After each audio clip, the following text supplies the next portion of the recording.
here we go.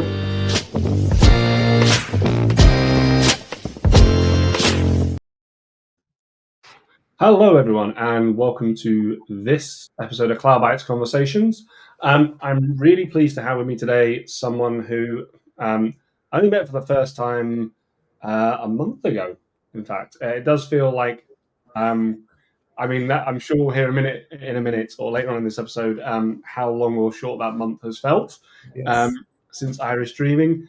But I have to say, I do feel like I've known this person for a while now, after some fun antics we had together when we met. So welcome to the podcast, Ciaran Fitzgerald. Brilliant. Cheers. Thank you so much for that intro. It does feel like we've known each other a lot longer, which is has good and bad connotations, I think. But yeah. Anyone that you can kind of instantly start just taking the mickey out of each other with, I think is always a good idea. Within 4 minutes, I think we were in Salesforce Tower, making a couple of people feel very uncomfortable. But everyone else felt very uncomfortable. We were fine. Like it was just fine. Yeah. That's it. Yeah, doing a load for international relations and diplomacy. Big time. Yeah, exactly. Cool. So, Ciaran, introduce yourself. Tell us a little bit about who you are. I'm going to do my typical thing of like when I'm talking to someone from kind of Britain, and I'm doing Cilla Black and saying who you are, where you come from, which means nothing to half the audience. So I apologize that we do this every time. No lighty, no likey. Exactly. Yes. That's far more modern. That's far more modern. I think that'll work. Yeah. My name is Ciaran Fitzgerald. As you can tell, it's an Irish, very, very generic Irish name. So my background is I'm a Salesforce consultant and have been for the guts of 9 years. I was one of the organizers of Irish Dreaming, and I'm currently residing in Brussels, Belgium. And that's a whole other story that maybe we might need another podcast for that. Yeah, I mean, I was thinking this the other day because the last episode, which came out on Thursday last week, was Shi Xiao, who is Chinese lad in Finland, and we've had like lots and lots of people in lots and lots of different places, and then there's like me as the host who's I'm exotic because I've moved further north in the UK. Like I have to do an episode where just all these people tell me why I need to move away from the UK and go and experience an actual culture somewhere. But look, you go wherever you're needed. I think that's it. There was a period where like we nearly moved to the US for a job I was working at. Like the CEO there was like, "You got to move," and it was there was a period I was tempted, but like we have all of our family here and they were aging, and we were like, nah. And then there was a period where we looked to move to. I was more keen on Switzerland, but my wife was keen on France. And then we just kind of backed out of that and just stayed where we are. So we ended up in like deepest, darkest North Yorkshire, and instead of just I could have been sat on the shores of Lake Geneva right now, but no. Yeah, you'd either be a lot poorer or a lot richer. I don't know. It's one of the two. Yeah. It'd be a lot sunnier and a lot warmer most of the time anyway. And I think as nice an area as I live in, I do think Lake Geneva is somewhat more picturesque than 99% of the planet to go on. You can always visit. You can always fly. Always come back home for a cheaper pint. So you mentioned you've been in the Salesforce ecosystem then for nearly 9 years. So how did you get started in Salesforce then? Kind of how did you? So did a grand plan where you sat there being like, I want to be an admin. I've thought about this for years. I've dreamed of Mark Benioff's. Yeah, that was it. I'm going to ruin all your preconceived notions and say this was my plan from day one. I always wanted to be. No, absolutely not. That's completely untrue. So I studied chemistry in college because I wanted to save the world, and I actually got a job in chemistry, which I was a chemical compliance consultant straight out, which is unusual and good because a lot of people, don't always get a job in their chosen discipline. Did that for 2 years, and let's say hate would be a strong word, but it just wasn't for me. It didn't have the pace that suited me. So then I did something completely insane and joined what I would describe as a circus. It was a tech company in Dublin along the Docklands. Circus because it was just like, it was not because it was poorly managed or poorly run or anything, but it was just a lot. Going from a chemical compliance office to like a tech company full of young people that were just filled with energy and life and enthusiasm for something. It was nice. It was nice to be in that environment. Got to work with some great people there. Dave Ralph was the one that kind of gave me my break. So I was actually there as an intern, and they were rolling out Salesforce, and he kind of just took a shine to me and said, "You seem like a bright kid. How do you feel about being our sales op analyst?" And ended up doing that for 2 years, and then essentially moved into consultancy 2 years after that. And so actually even before that, with social talent. So again, accidental admin, but again, no budget. So I was rolling out CPQ, or as it was, Steelbrick, with DocuSign integration as my first project to 50 people. So it was really just kind of off you go. If you need something, ask. Otherwise, there was a partner there, but again, partner will only get you so far, and the kind of requirements for a tech company that are fast moving, there's always a gap in between it. So I was there to fill in that gap, but it was great. It was a sink or swim sort of environment, and it gave me the confidence then to think that, okay, I could actually do this. It's people go through life, and I don't think they ever find out something that they like and that they think they're good at.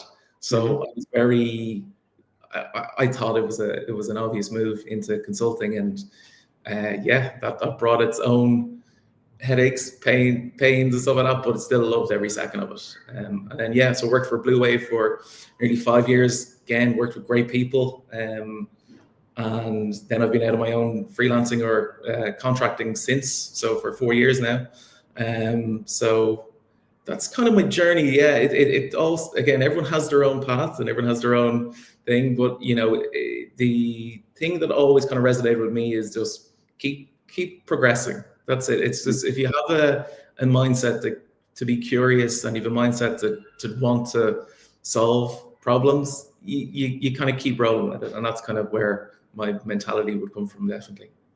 So I think one of the so a couple of things there. Number one of the things I think that's interesting about the Salesforce space is primarily, and this is not 100% true, but and I say not 100% true, and it's getting less true now, where Salesforce is such a big thing that there are people that are actively looking to move to Salesforce because they've heard about it being good, rather than just being told, there you go. Good luck with this. I mean, I started doing Salesforce because I applied for a .NET job, and the company were like, oh no, we're just finding .NET developers who we can retrain on Salesforce. We're not actually doing .NET.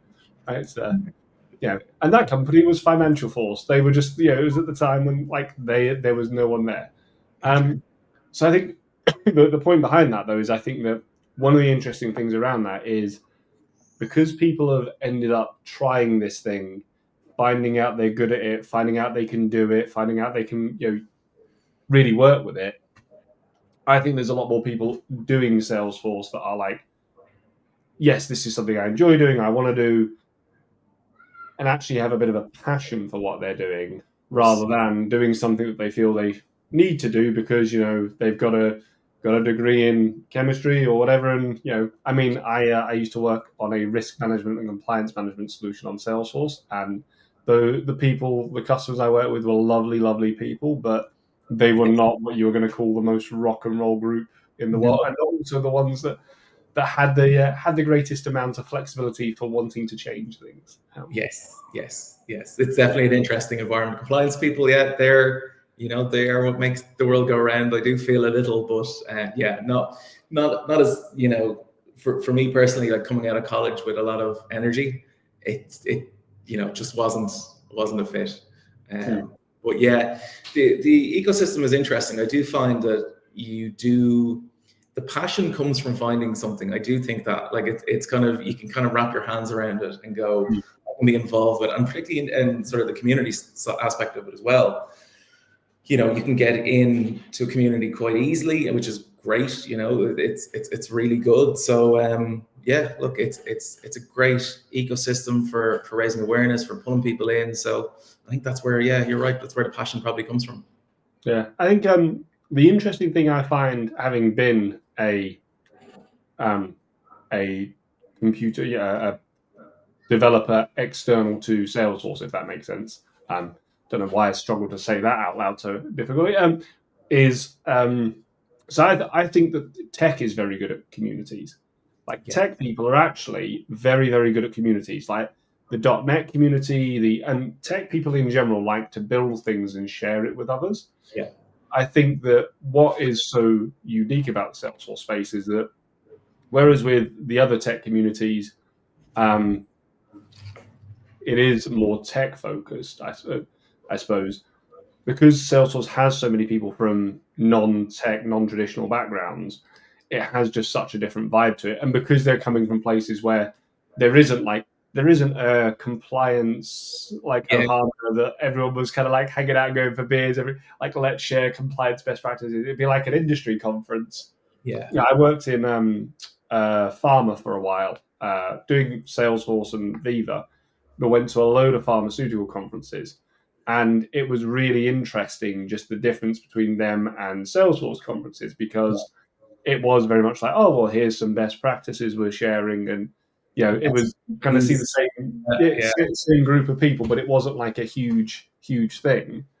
Like, whereas when you go to a Salesforce or a tech one, it's like, hundreds of people there, everyone's happy, everyone's sharing. Like, people want to go to them rather than I think like Are getting pulled. Yeah, which is what you can see, or like we're sending you on a compliance conference, or we're sending you somewhere. It's there's more of a want of people to go because it's again I find a lot of the Salesforce conferences, particularly the community ones, and myself and Jorgen are the co-leaders of the Dublin admin group.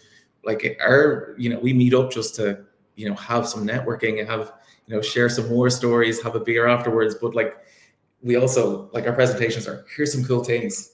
Like it's just these are things that excite us because it's a different slant on a problem or a solution, and it's here's some cool things that we like, and you may like them as well. So yeah, it's definitely refreshing. That's one. Yeah. There's also I don't think there's ever an industry group I've worked with where there's someone being like, we should get together on a Saturday and do this.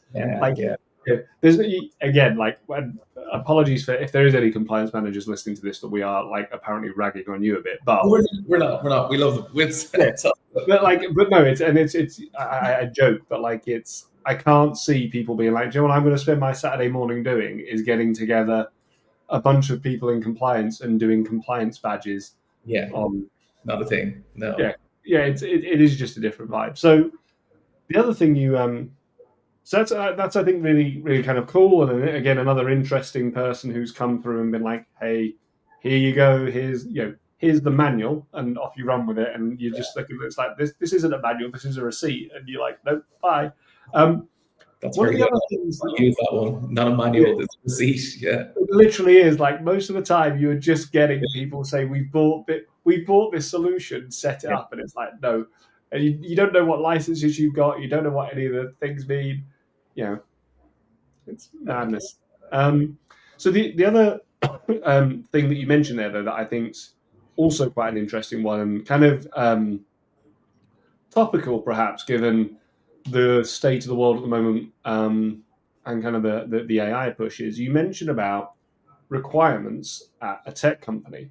Now, I have a theory, and this is based upon me, that people who work in technology or as consultants are the worst at writing requirements when they're the customer. So as someone who's building a tech product, I couldn't agree with you anymore. Yes.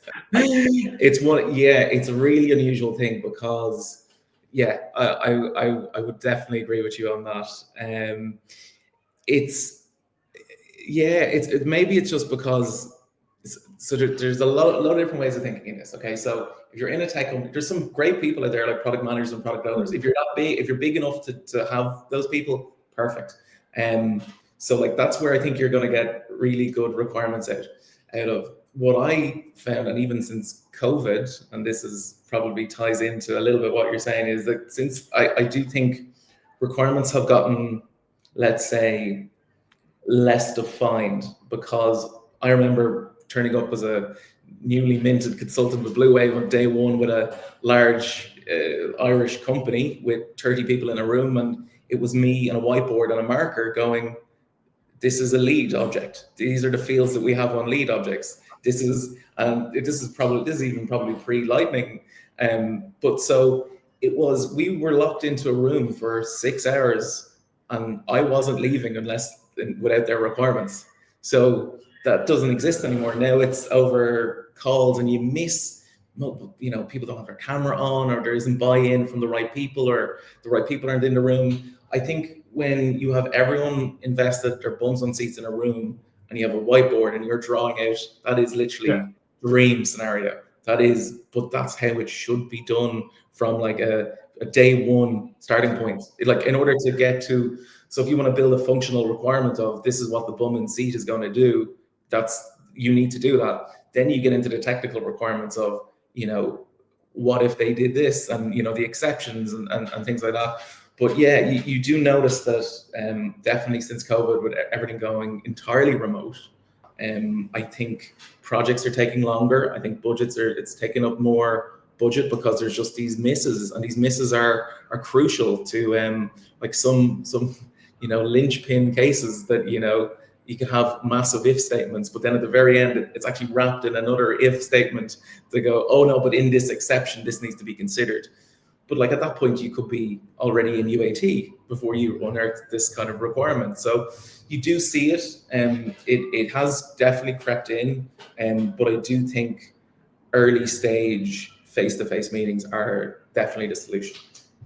Yeah, no, definitely. I think I think what I was getting at was more I think when you've got a technical person, like a technology company or a consultant being the customer, I think they know too much, and then you get the wrong answer, or you get incomplete answers or the wrong answers. Because when I used to run a consultancy, we started building our own Salesforce system out, and I had a team of consultants, my own consultants, who I charged out very handsomely for other people. Yeah. And they'd sit there with me and be like, well, what do we want to do on this? And I'd be like, well, we'll just do this. And I was too busy solutionizing for them almost. So yes, but I think there's so much of that is really quite funny with like, and again, when you're trying to set up a system for a tech company, where it's not the product owner who's managing their actual product because they really care about that, but it's when someone's like, oh no, but we just need to get this done quickly. Absolutely. But with the COVID point you mentioned, though, I think it's really, really interesting, because one of the things that you and I spoke about off air, and kind of relates to something that I know you're doing at the moment later on that we'll talk about, but was and in fact you were talking to me about this in Dublin for our streaming, was saying about how important it was for you that you got to work with, and you mentioned like Jorgen, for example, and Barry, who's another one of the organisers of Irish Streaming, and a bunch of the other people that you've worked with, how important that was for you to kind of be able to sit there and, okay, you'd gone through your first couple of projects under fire, setting up Gilbrick, setting up DocuSign, setting up your own org. And when it's, truth be told, I also think when it's your own org, there's always a little bit more wiggle room and forgiveness. Of course there is. No one's going to be sat there saying like, I've paid this much for you to do it. It's your own org. You can kind of, it's your own baby. You can kind of feel okay with a little bit of the ugliness around it. Well, I think the big thing is when the sales director clicks a button and is expecting a new quote to be generated and it isn't generated, you can feel this warm breath on the back of your neck quite quickly, so you can resolve. You live in the hot fixes very quickly, I find.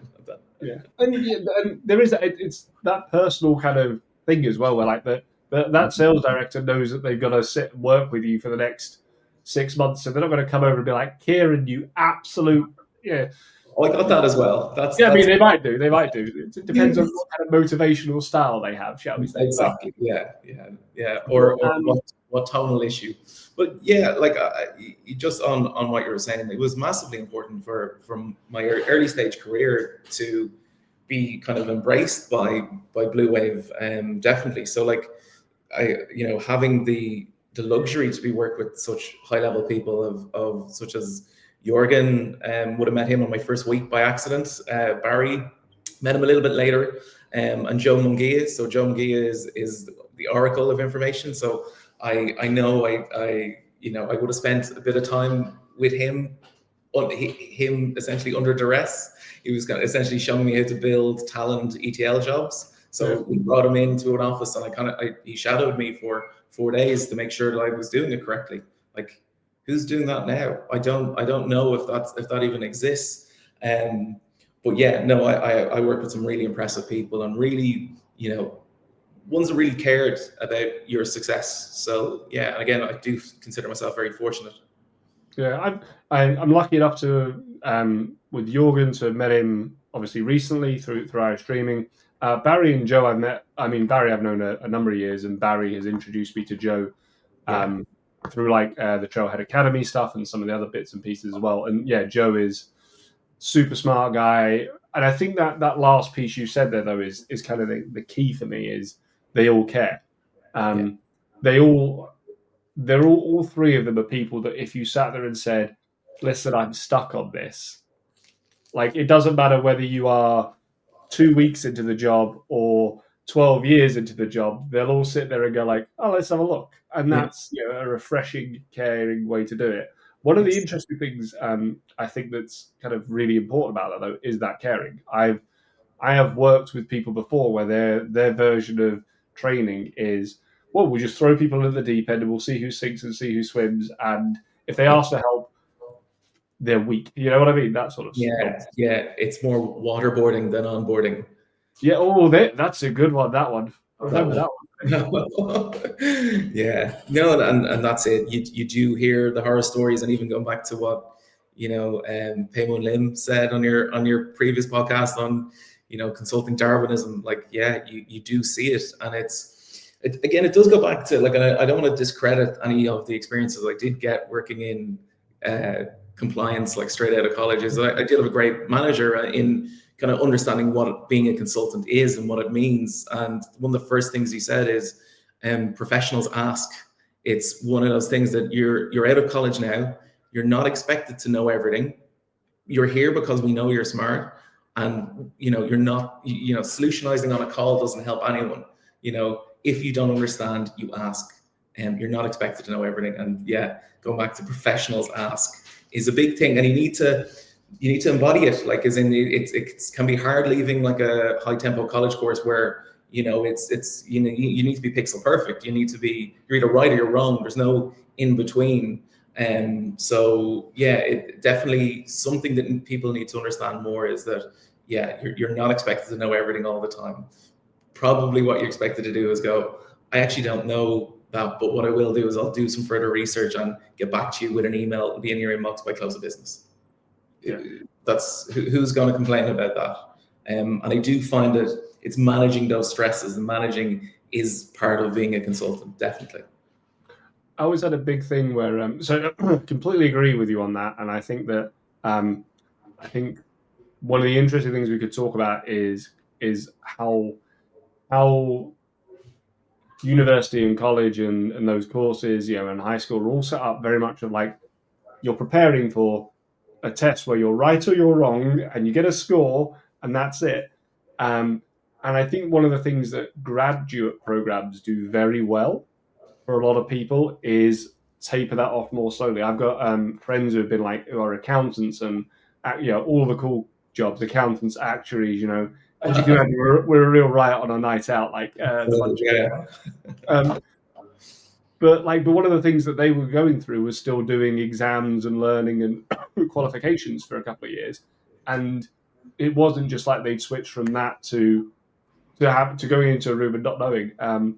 But I think an interesting thing that I always have had to try and balance is, and I think is important really for those in charge of consulting organizations, is not being paid to learn.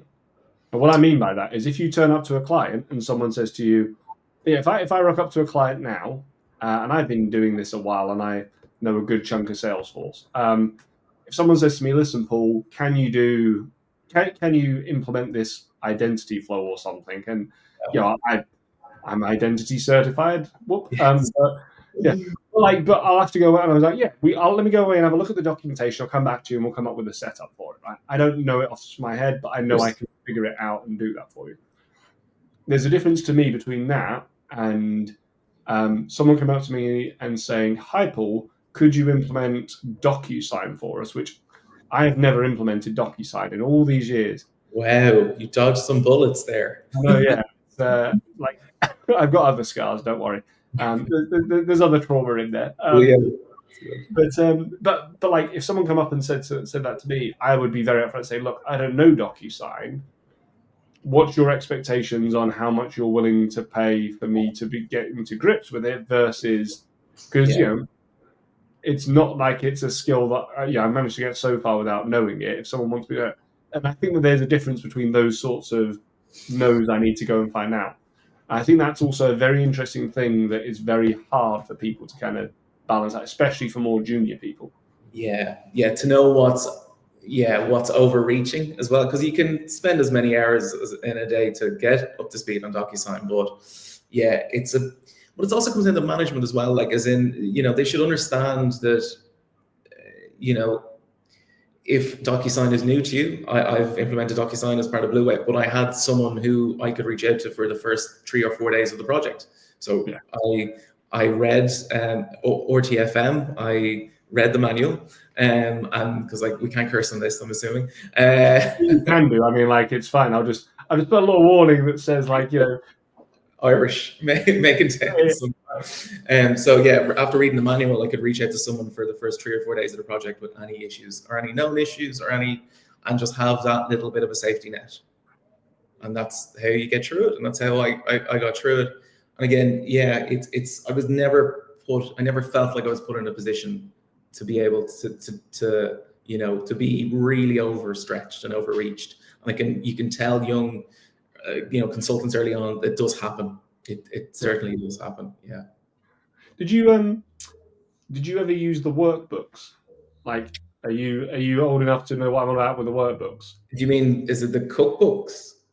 Or no, so like physical bits of paper books that were like workbooks with instructions. So when like this Salesforce is this is Paul's soapbox 2 minutes, but one of the things that I think Salesforce has got worse at is providing good examples to work through.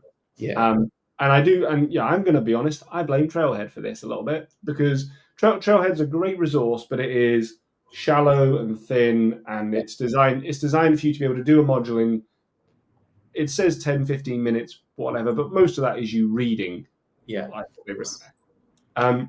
These workbooks used to guide you through an entire app or use case, and they would be for like Service Cloud. It would be, here's how you set up everything around handling, managing cases and knowledge. And like, it was a physical book you would sit down and go through, and you could like write notes on it and do. And I think that it was so valuable to me, being able to sit there and go end to end through something and go, aha, like now I've built it once and I've got my notes. When someone comes in and asks me to do something, I can do that again. But I feel like that is one of the big missing gaps at the moment. And I know that the product is so much bigger and there's so much other stuff and all these other things.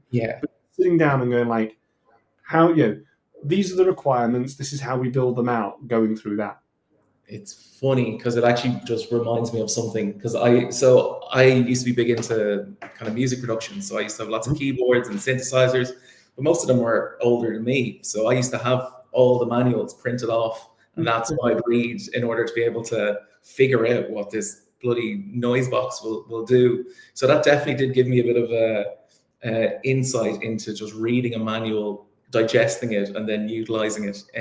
But again, that's a skill I learned away from Salesforce. It's something that's completely alien, but is somewhat transferable. And I did, documentation is always manuals, all with varying degrees of success. I know Conga is excellent. A couple other apps I won't mention, but I've had to. I remember my first implementation, they put up a hard-coded ID and you needed this for the implementation to work, for the integration to work, but it was a screenshot of an image. And it was so blurry that I had to walk over to my colleague's desk and wear their glasses just so I could read what the thing was. So yes, documentation or having a manual is great, but you need to digest it and actually figured a way to utilize it, I think.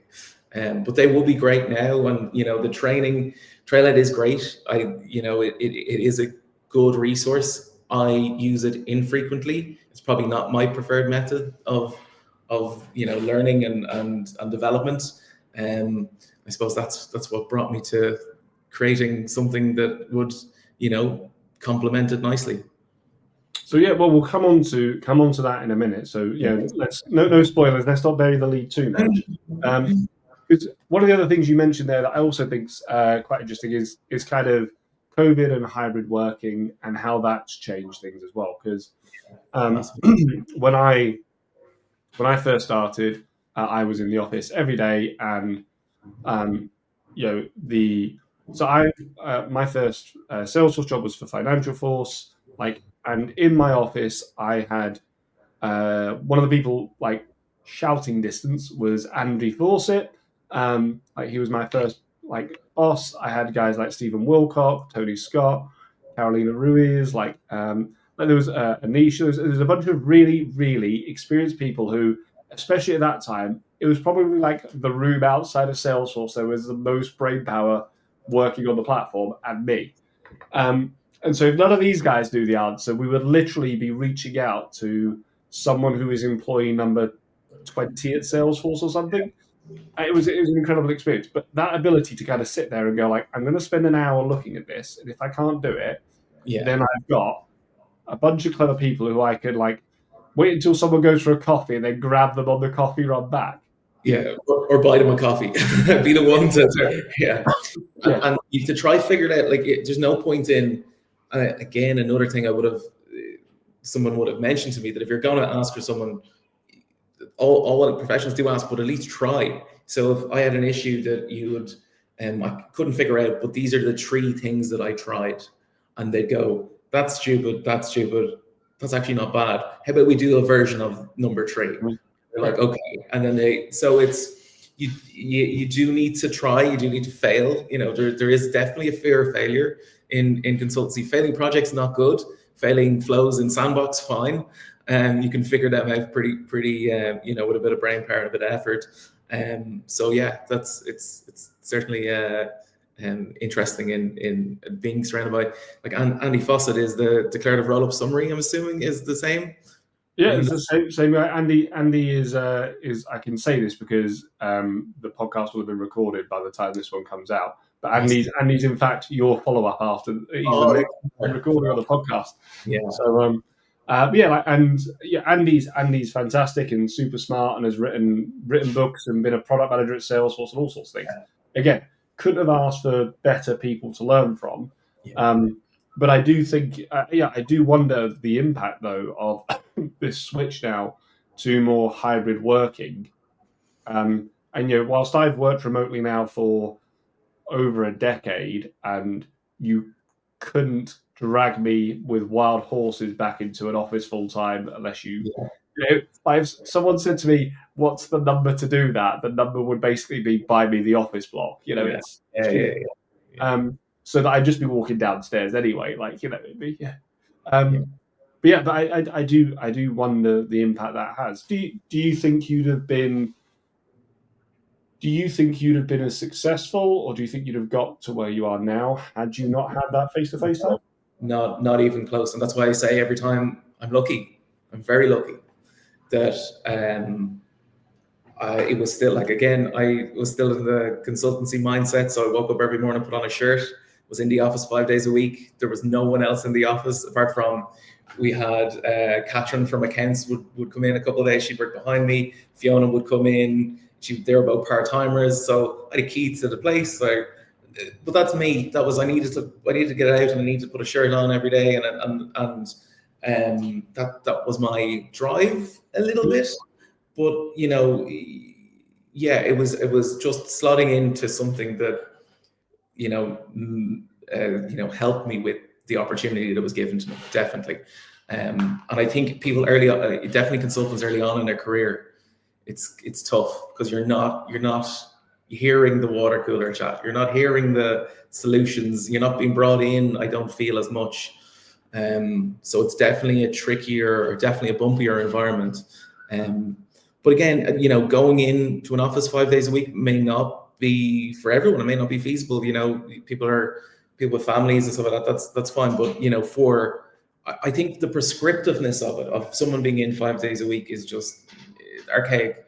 But if you know that you have a DocuSign integration that you've never done, you need to deliver it in 2 weeks. How about you come in Monday to Thursday and sit with someone who does it and plan that actual physical activity and plan a little bit around it. And again, with a week's notice. So, people should be concerned of people's time. That's the thing. Because again, if the alternative is remote, which is how everything is, if you are going to, you're upping someone's skills, but you're also giving them some face-to-face with the actual business as a consultant. So it's trying to balance that, definitely. But the 5 to 5 prescriptive stuff, 5 days a week, is not, I don't think is going to be successful, really. I don't think you're going to attract the best people. You're not going to, it's just the way things have changed. I don't think it's feasible. I do think people should have flexibility to come in if it's going to help a project, get it over the line, help the business, to do these things ad hoc, fine. But yeah, it's just, there needs to be some consideration, I think. Do you think it's incumbent upon more senior people in the organization to understand their role and their part in that as well? Because one of the things that I think is kind of the interesting flip side, as you've just said about that, is, let's, and I'm going to make massive generalizations here. So this is massive generalization warning. Everyone, don't be upset with me. This is massive generalization time. But as you have just said about, the flexibility works better for people with families, people, with when I was in my 20s, I could travel wherever and do whatever because I had far less responsibilities and, things to worry about. Do you, the people that are more likely to have kids and families and things like that are in general more likely to be older and more experienced and therefore kind of further on that career path? Do you think that sometimes perhaps there needs to be some kind of push to say to them, look, you need to be in the office a couple of days a week, ideally, and not just because I'm a boring boss who wants to sit there and watch over your shoulder, but also, like, yes, there is, I think, some benefits to mental health and things for that person to get out of the office. My brother has a toddler in my nephew, and he says that he loves my nephew to bits, but is like, cannot work in the house with him because it's like, Daddy, I want to be on the call. Daddy, I play with the laptop. Years. Exactly. And so, but do you think there is that kind of balance, perhaps, for some more experienced people that might not have thought about that? It's really interesting because I think there's a difference between, and the way I would distinguish it is that there's a difference between senior leadership and there's a difference between kind of single individual contributors, such as like architects and stuff like that. I would think you do want, as a senior leadership figure, you would want your architects to help and be flexible and try and improve the people that are coming up behind you. That's kind of, a good methodology. But I just think the prescriptive nature of it is not going to work going forward. I've heard a very interesting, I used to have a boss like that. He's like, I'm not watching the clock, but I'm keeping an eye on the time, is one way of, and again, it's just, we're in such an output driven society now. You're viewed on what's delivered. I think that's what people need to realize. It's not about, if it takes, someone 3 hours to do someone and another person 8 hours to do something, the output's still the same. You've given them the same amount of time. So it's the question for leadership is different. An architect usually by nature are really good educators. So they usually want, if the value add or the offer to them is that, how about you come in and you can help someone with this? Most time, if you say to, again, Barry or Joe, can you help someone with this? They instantly will do it. Yeah. So that, and again, that's my experience with it. And yeah, I don't know if that actually answered your full question. No, it does. My experience with it, yeah.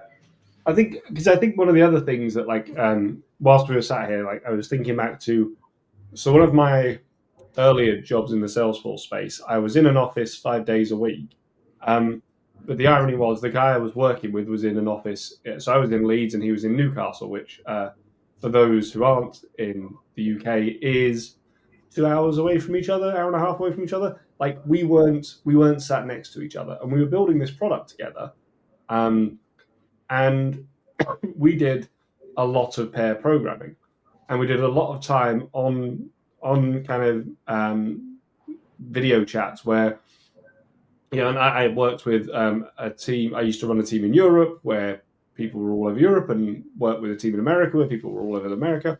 And I think that one of the things that everyone's probably got better at because of COVID is that understanding of how to do a video call properly and how that works. What I think is probably something that people haven't yet perhaps grasped as well is how to do pair programming remotely properly. And that was one of the things that there's a book I've got somewhere that when I knew I was going to be doing this with this chap, Richard, who, good friends, he and I got on well, but I went away and I was like, I'm going to go read this book because if I'm going to pair program with someone, I want to know what I need to be doing from my half. Yeah. And I said, sent him a copy as well.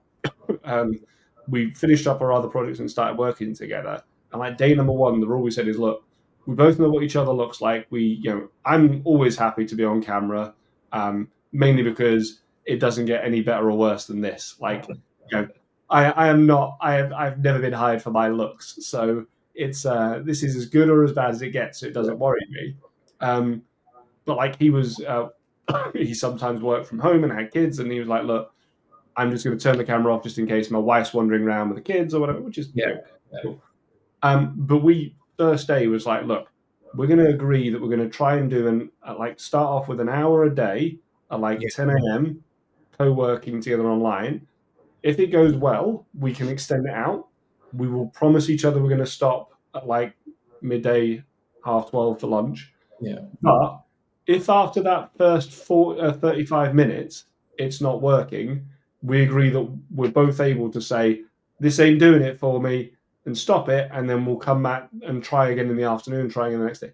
And the number of times that we got on and would just be on Monday, we get in, and because we'd be having a little natter for 5 minutes first, and we get on, and we get into the groove and get rolling, and you'd have some idea of the weekend.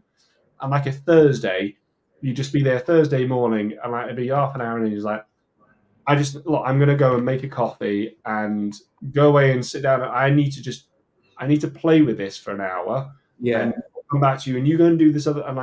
But it was really good that we were able to do that and we're honest with each other about it. And I think that that's probably the biggest kind of thing that people are missing is how to work together remotely like you're local. Yeah. Clear rules of engagement, I feel, is and it helps when you've got a friend. So I think it's definitely different in a work context. I think it's just there's a lot of push and Jira tickets. It's it's a lot of and that's modern software development. I think pair programming is I think, would you call it vibe coding now? Would that be the correct term? I think that it's the reason I would definitely say it's different.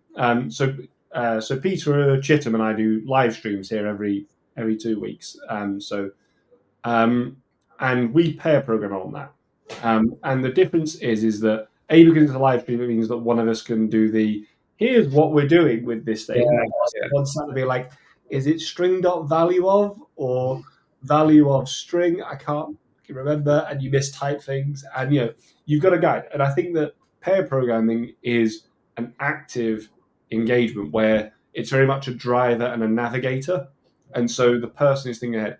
The problem I have with I have vibe coded things. I do use AI to code, of course, help code. But the problem is that when I'm working with Peter, and I hope Peter hears this because it's one of the nice things I'm going to say about him. But I don't sit there whilst Peter's coding, going I'm going to have to clear this up in a minute and make sure he's doing anything stupid. He can go away and run with it and do his stuff while I'm there thinking about great, this is the next thing we're going to work on and the next thing. Whereas with AI, it's kind of you press the magic button, it does its thing, and you're right, let's see what this moron's done this time. Yeah, and then you see, well, you spend just as much time debugging as you do actually coding. I think is probably the yeah. No, it's interesting though. You do need to have, and it's funny, you know, you found your yin to your yang. You work very well with Peter, and that's a great relationship. So looking out there, you know, looking for another founder to come on board with Consulting Cloud, but yeah, we'll see if that ever happens. Yeah, so let's talk a little bit about Irish Dreaming then, and go on to that, and then we can talk about Consultant Cloud. So obviously Irish Dreaming happened a month ago. This is where we were saying we kind of first met. First of all, congratulations on an extremely successful event. It went really well. I know we've caught up since and we're saying how good it was. Have you have you got over it yet, I suppose, is the first question. Have you now gone, That did actually happen. So I the day after, I was walking around with a slightly sore head, but definitely lighter shoulders.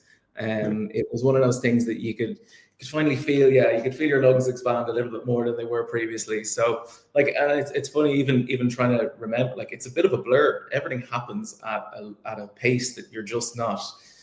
You know, the group that put it together, we're a lot of IT consultants, so, you know, we're not event managers. So to be able to do what we've done, I think it's something that, you know, is I know this is not patting my own back. It is impressive, but also we're just a group of IT consultants. Other people can do this. This is the thing I think we want to share, is that more people can do this. It's not like some esoteric thing that, you know, only certain select people can do. You know, if you have got a good community, why not? And that's kind of where we started. We started, you know, I don't know if you heard the story. We had our summer gig where we kind of just, you know, we're in the Salesforce Tower, and then we had some drinks afterwards, and we were all discussing where we were all going. Like, are we going to London's Calling? Are we going to Ole Dreamin'? Are we going to Czech Dreamin'? And we're kind of just, everyone was checking off their lists of where people were going. And we kind of just thought that, you know, why are we leaving? There's so many people here that we think we could get involved. And that's kind of the inception of the idea, and was the starting point. There's a very terrible photo that, if you've ever seen our prospectus, in black and white, thank God, and you can kind of pick out the people that are in it. And yeah, it was from that particular day, that particular night, that it was the start of Irish Dreaming. So it is doable. It's a lot of work, it's a lot of pain, and if you can find a clone of Jorgen, I would suggest you do that. He has an engine on him like you wouldn't believe. Just for yeah. I mean, like, yeah, and I want to go make it very clear that the entire team did a fantastic job. Like, and Jorgen was a machine for definite. Yeah. I don't think I saw him still for like 2 seconds. No. But I think it was at the end. Barry and I were chatting, and I think I said this to him, but like, I'd heard from someone else that it's like your wedding day, where, like, if you've got married, not yet. So I got married 2 years ago. Yeah, 2 years ago soon. He says, realizing he says, looking for a calendar somewhere. Genuinely just looked and was like, "Oh, my anniversary's in like a week." So that's good to remember. So but the funny thing is that you do all this planning for the day, and then you get there, and literally whoosh, it disappears. And like, I remember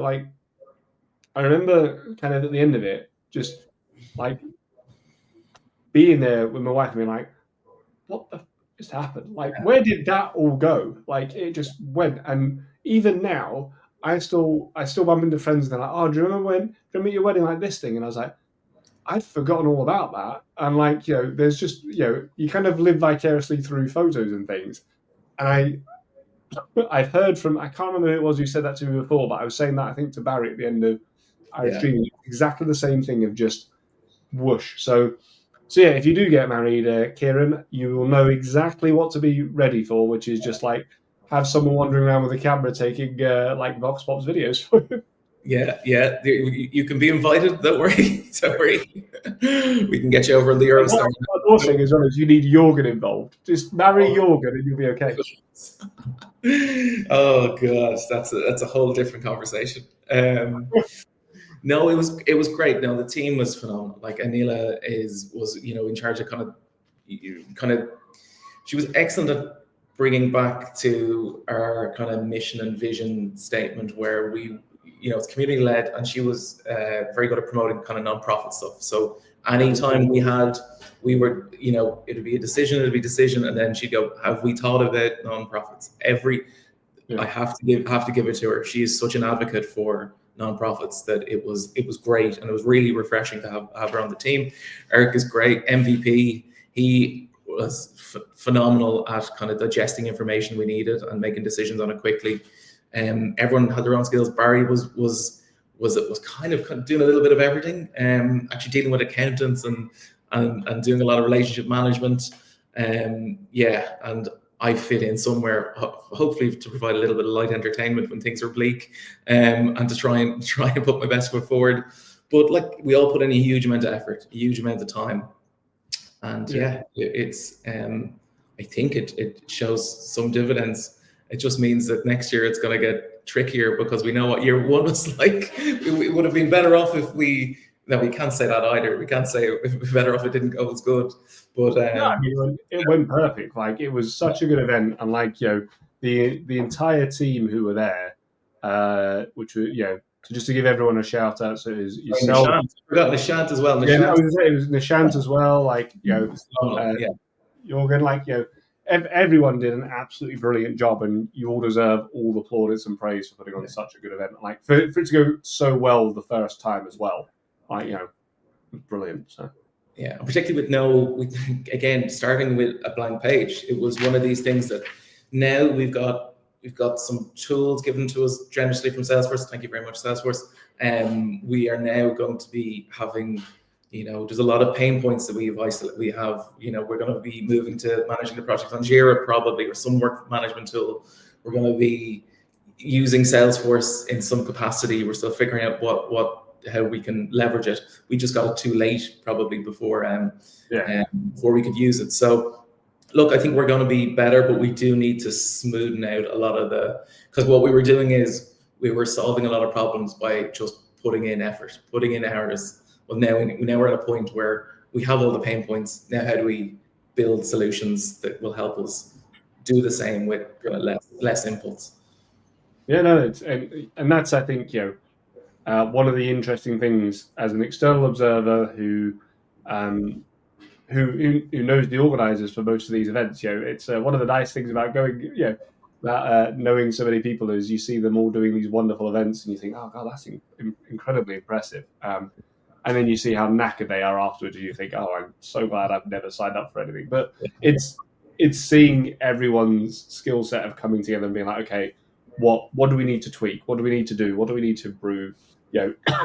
I think is that transferable skill of having a retrospective and having a review and kind of wanting to be iterative and improve every time, and being aware that there are things you would change and would do better, would do worse. It was an absolutely brilliant event. So I am looking forward to next year's one. And I also think it was one of the things I'd say to anyone who didn't go this year. It was such a good location. So my wife came out for the weekend afterwards, and we Dunleary, which I embarrassingly mispronounced terribly as soon as I tried to get a bus there or anything. It was like just some bus driver looking at me like I'm some English idiot, being like, "What is?"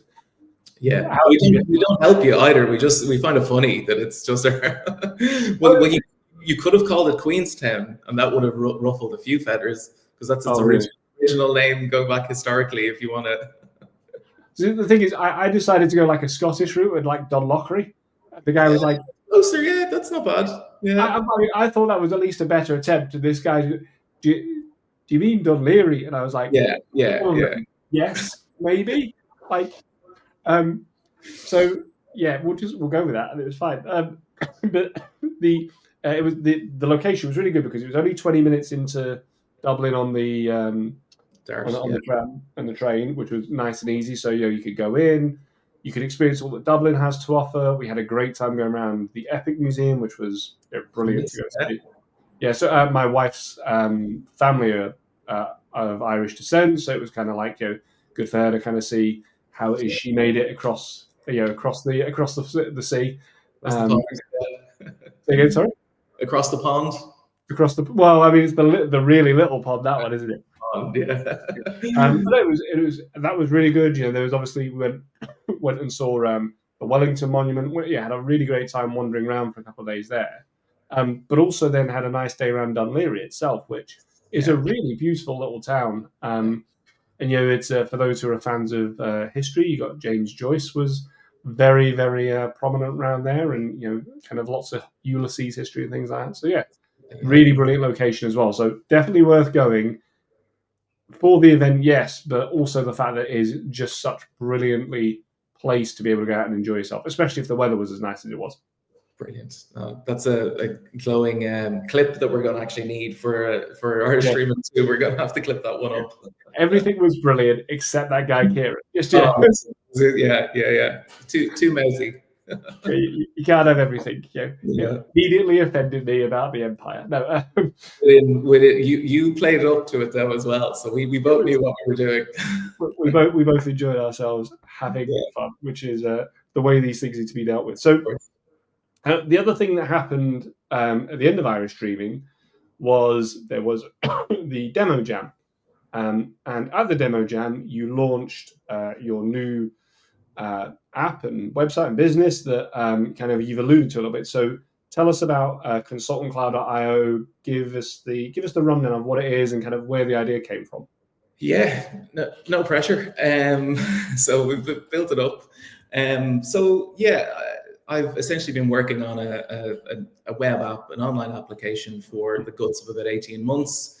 Again, it probably all started at a community event because I attended something that must be about 3 years ago by Pablo Gonzalez when he gave a demo of Happy Soup. And that's actually spurred me on to create something before this, which was called Happy Chef. And I actually got to present it to him. He was very scared for most of it.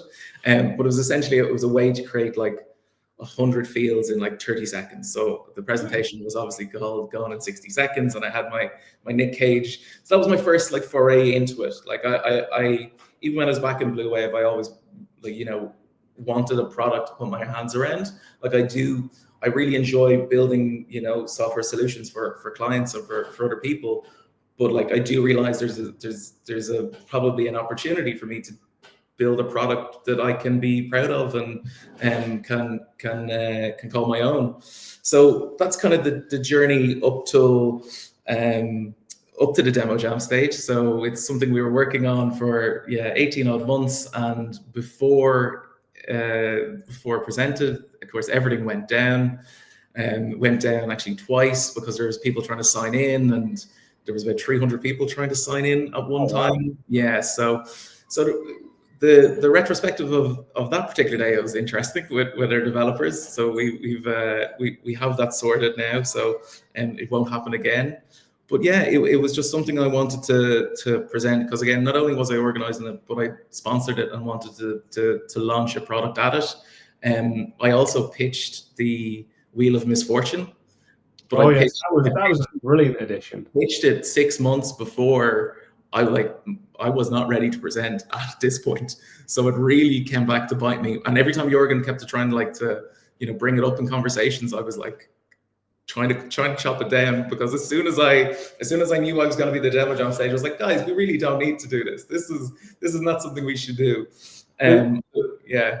So for the listeners, explain the Wheel of Misfortune and explain the Demo Jam in general for those who haven't seen one, and the Wheel of Misfortune, and then we'll go back to kind of your Demo Jam. Cool. So like the Demo Jam is essentially where you get like a group of Salesforce, software providers to come on stage for 3 minutes and pitch, their wares and hang out your shingle and show everyone, the cool things, the time saving, the pain points that you're solving with your piece of software. So it's a really good opportunity to show what your product can do. So it's great. It's usually in front of a big, you usually get a big screen, you usually get a big audience. There's usually some user engagement involved in it. So it's usually about 3 minutes. So that's kind of how that works. And everyone has seen a lot of demo jams. Not everyone has presented. That was actually my first ever one. So that was certainly anxiety inducing. But we decided to kind of mix it up and add a bit of an Irish theme to it, where we had rather than a wheel of fortune, it was a wheel of misfortune. So we had a computer generated wheel, and based on, when you get mic'd up and get on stage, they click a button, and there was a couple of, gotchas in there, like have a small drink, have a large drink, sing was a really big one. I know Breadwinner knocked it out of the park on that. That was phenomenal. That was Joe from Breadwinner, absolutely nailed it. And then there was a couple of good ones, like you get an extra minute, which is what I got, which may seem like I bribed someone. I could put my hands up and say it was in the shant. He does not take bribes. I offered many times. I just got very lucky.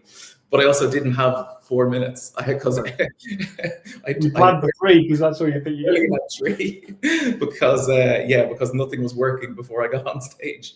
So look, it was all part of the experience, and I think it was great for providers out there. It was really good fun. Titan were excellent as well. Yeah, Rocket Phone, really good. So WithSecure as well did excellent. So look, it's a really good opportunity to kind of stand out in a kind of crowded room. So they are very much cultural. I do think demo jams are very Salesforce. I don't know, you do get it in other kind of communities, but maybe not to the same extent. There's a lot that's a lot of emphasis placed on a good demo jam, definitely.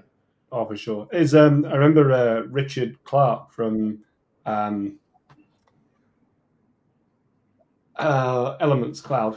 Elements Cloud. Sorry, the one I forgot. Elements Cloud as well. He had Dublin slang, didn't he? So he put Dublin slang into his presentation. Yeah, no, I took offense to that because Jordan wrote that.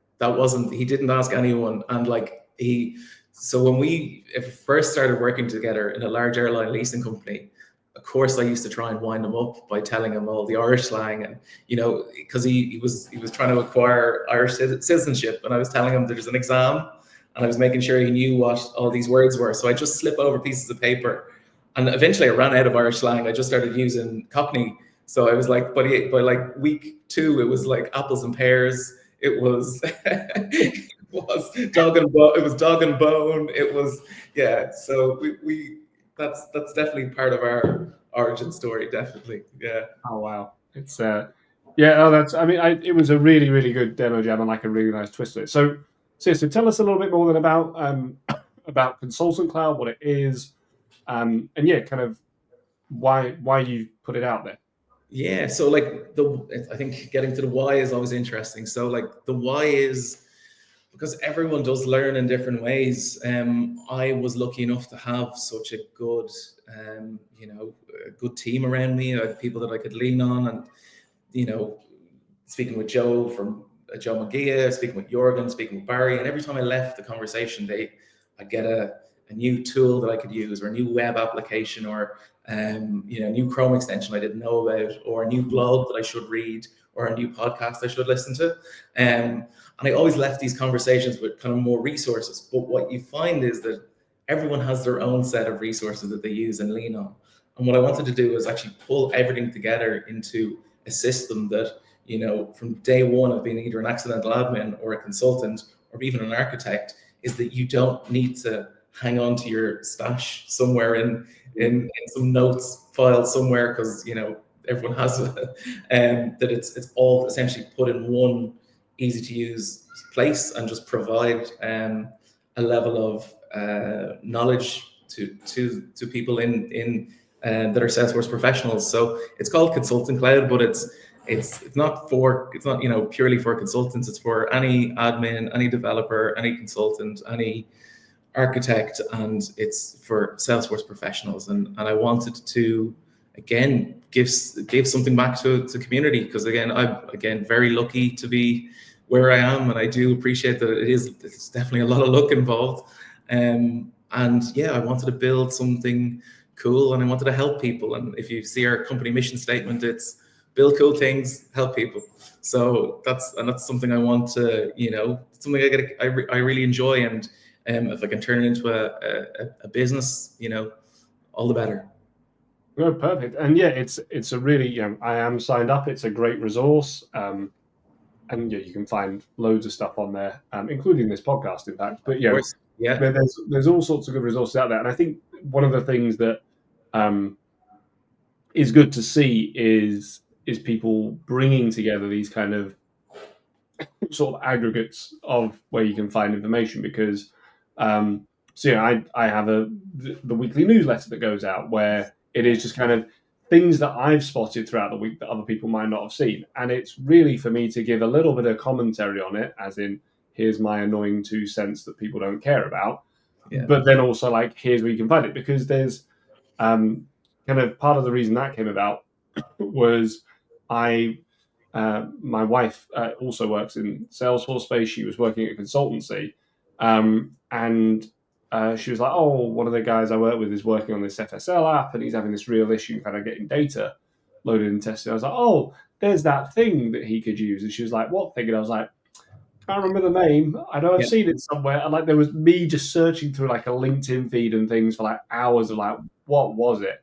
And so yeah, I'm a big fan of having a place where that stuff's listed and available for people, and you can kind of search and find it. So yeah, it's a great resource and really cool to see it come out. And that's the thing, like, it's all like, there's one of the first ethoses of it is that people can add to it. So like, there's a request thing, content to be added. I found this, I think this is good, have you seen this? So I've already got tickets of people sharing products that I haven't even heard of yet. So like, there's it's really, really good in that sense. There's actually an interesting story about the demo jam. Sorry, just to go back, is that Nathan Abinance was there. I don't know if you've seen Nathan Abinance. He has the Trailhead banner creator app. So I know there was one from, is it Qubit or QB, went down a while ago, or it's not working.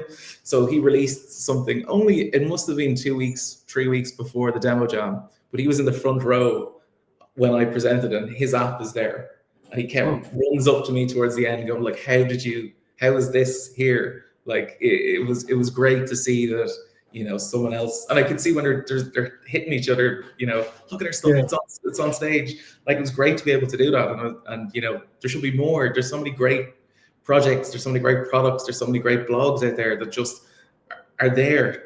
People aren't, it's not put in front of them. So I think, having something that will do that will definitely help the community, I think. Yeah, I think it gets harder nowadays as well, with like the different types of content as well. Like, it's not just back when I started doing Salesforce in the midst of time, it was just blogs. Like, there wasn't, YouTube was a thing, but I don't even think Salesforce had a channel on it then. Like, it wasn't like, there just wasn't any of that stuff out there. And now there's so much everywhere. And anyway, I mean, like, in fact, I remember that Twitter was a new thing when I started doing Salesforce. Wow. So now known as X, for those that care about that. But like, that was one of the really cool things. It was just people sharing, hey, here's a blog I've written about it, and that was how everyone did all their sharing. It wasn't videos and podcasts and things, and it was quite different. And I think that there is, where there's so many different media types nowadays. I'm still.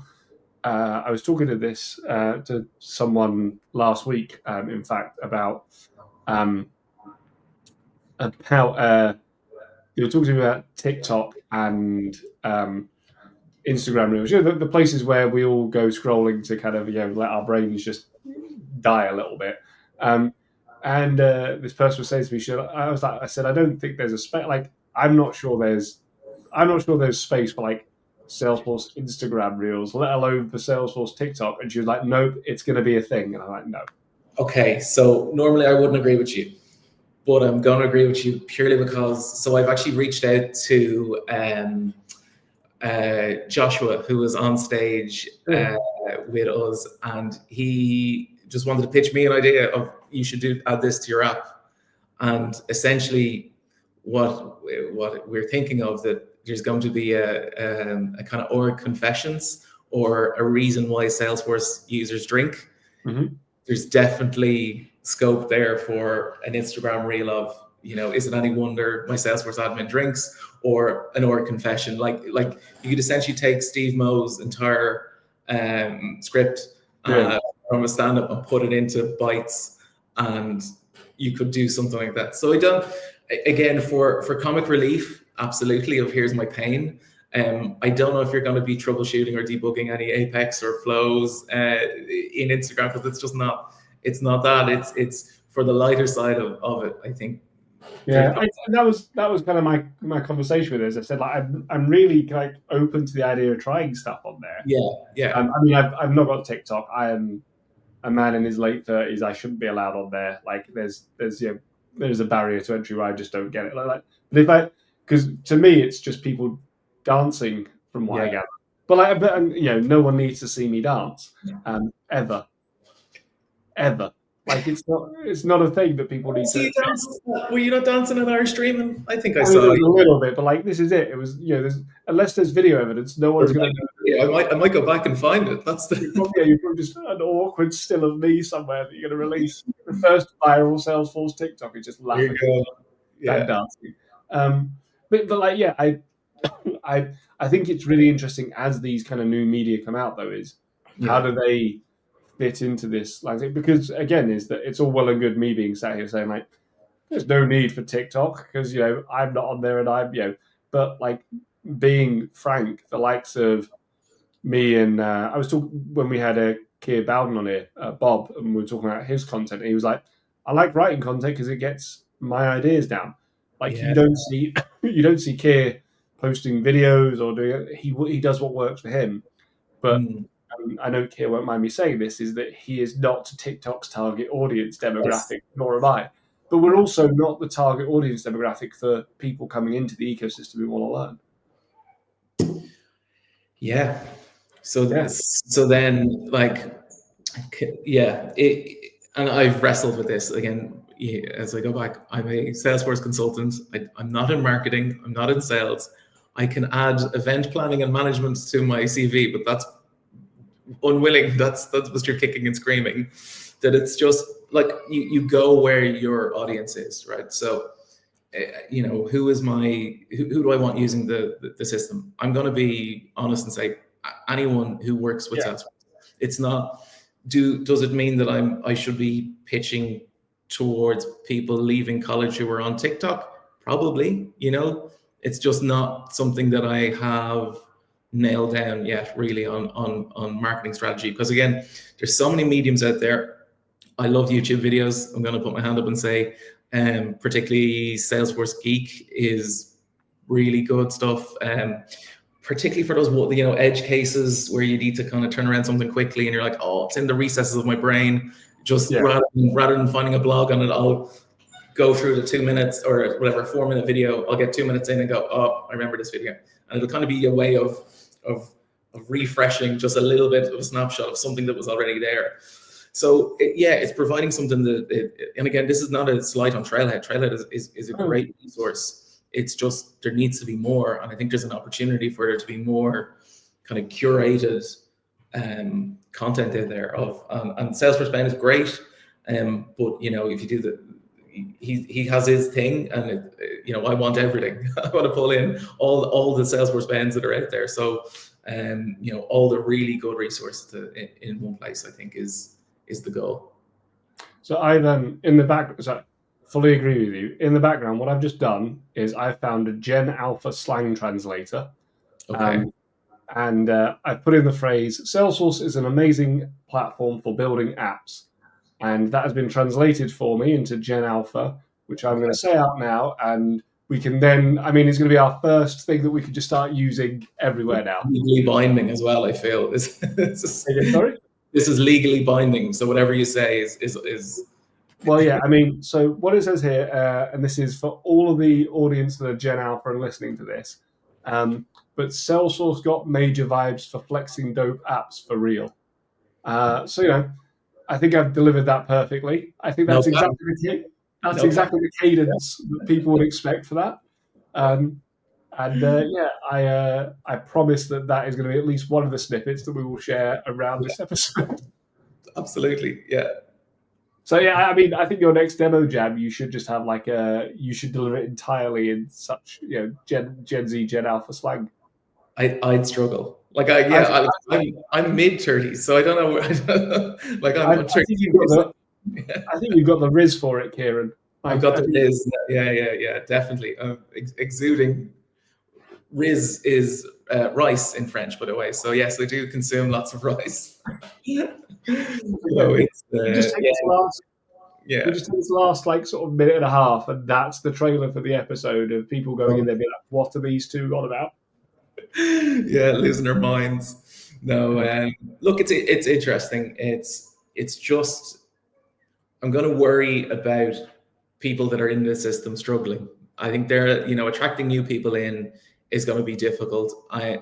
It's my dream customers that someone can who was an accidental admin and isn't getting any support, that they can sign in somewhere for free and pretty much get helped in a reasonably efficient time by the latest tools and whatever and information, with a goal then to trying to get consultancies to buy in. That's the goal. So on day one you're a new consultant with a company, and here's your training resource, here's your LMS.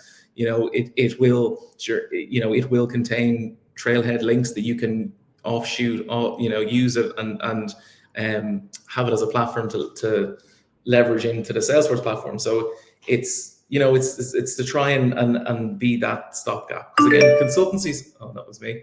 Consultancies are they get better leads from Salesforce based on the number of certs they have. So we're in this. There's a proliferation of certifications.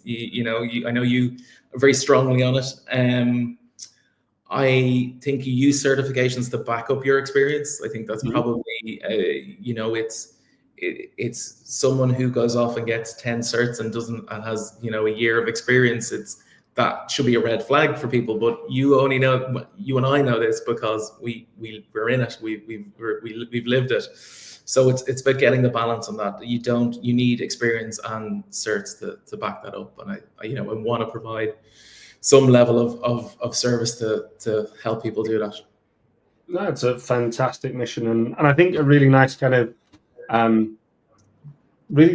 circle for kind of your journey. So kind of one of the things we've got, thinking about what we've discussed today about your journey through the ecosystem and kind of your development. Obviously, you kind of, like many people, were thrown into it rather than kind of jumped into it, shall we say?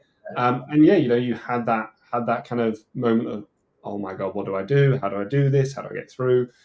You went and you pushed yourself. You've mentioned about having those great mentors and how that's helped you grow, how the community helped you grow as well.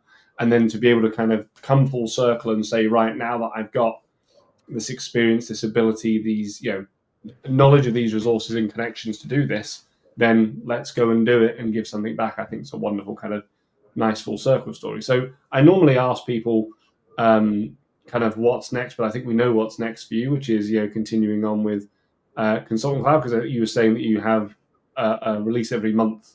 Yeah. So release every month.